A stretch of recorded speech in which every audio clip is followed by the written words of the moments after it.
وهذه لحمه وطنيه واضحه يعني من زمان يعني واحنا ربينا على الشيء هذا وتنولد معنا يعني هذه اللحمه الوطنيه. فهي مجرد كره قدم لعبه، صحيح الكل يبحث عن الفوز لكن في النهايه احنا اخوان واشقاء يعني.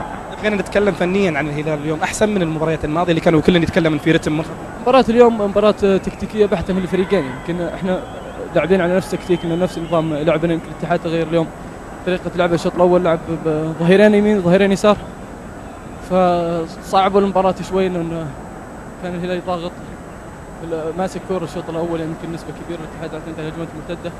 يمكن آخر 20 دقيقة في المباراة كانت أفضل ما في المباراة. مجملا ياسر، استمرار الفارق النقط اللي 6 نقاط هذا الأمر في صالح الهلال أكثر؟ أكيد صالحنا، لأن الاتحاد الآن ينتظر تعثر الهلال لانه ما عاد راح يجمعنا معه اي مقابله في الدوري، انتهى ذهاب واياب.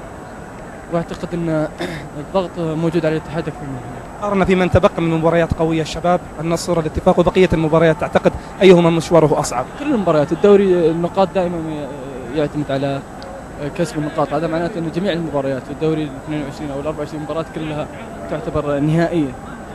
فالى اخر رمق في الدوري ينحسم الدوري بالنسبه لنا احنا كهلال.